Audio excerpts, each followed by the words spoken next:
Hey guys, it's MJ, and last night the UPS driver brought me the proof copy for the guidebook and journal for the Wise Dog. Yay! I'm so excited to go through this. But I'm going to show you quickly some of the differences. I added the quick reference guides for each suit, as well as all the symbolism that you find that's unique for each card. There's the original photograph that the backers submitted, so you can see how the dog transformed into the energy of the, in this case, the Five of Cups.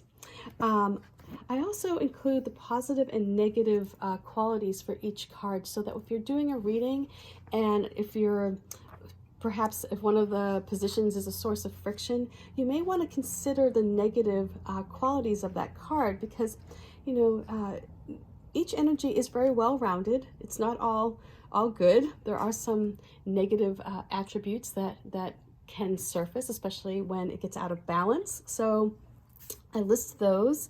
I also have the dog ambassador name listed for each card here, and there's plenty of space to write your messages and the emotions that surface perhaps when you're holding this card. What do you feel?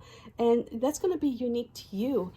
What I feel when I look at the Ace of Swords is probably very different than the person standing next to me. So because this deck is based on the Rider-Waite deck, the meanings are very similar to the traditional meanings. However, again, the symbolism, I put in a lot of symbolism.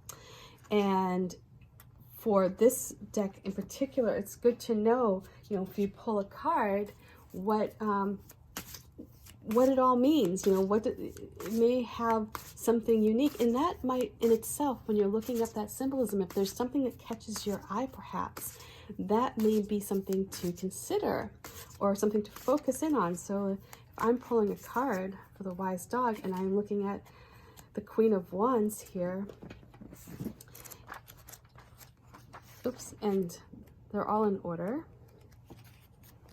you'll be able to read, that the crow is the connection to the higher self, or the daffodils are the fresh start, and the fire is a growing idea. Growing an idea by adding fuel of enthusiasm, and the sunflower is long-term planning. The peonies here are good fortune and prosperity and happy marriage. So there's a lot of information that you're going to find in this book that is definitely not in the little booklet, and it wasn't going to be in the journal, but it is in this guidebook. And I think that overall you're going to be much more pleased with what you're getting in this guidebook, because it's going to give you a deeper and a richer look at each card. And I just love that you can see the photo of how this, of how they transformed into the card. And so there's plenty of space also in the back to write notes. And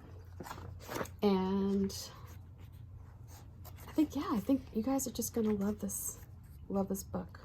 So I'm going to go through it tonight. I'm going to make sure that I am not missing any of the messages, because I know that was an issue with the little booklet, and just make sure that everything is looking good. And so far, I've been kind of just going through it and it looks good, but really want to just sleep on it, look at it tonight, sleep on it, and then go back through it tomorrow morning and make sure it looks good before I give the final okay, before I order a bunch of them.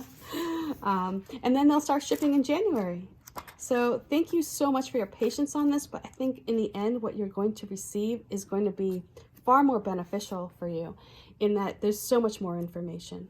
So much more insight into each card as well. So if you have the Wise Dog deck, I think this book is going to be very handy for you. Yeah, I'm sorry, I'm like clicking through. Okay, all right, thanks guys, much love, peace.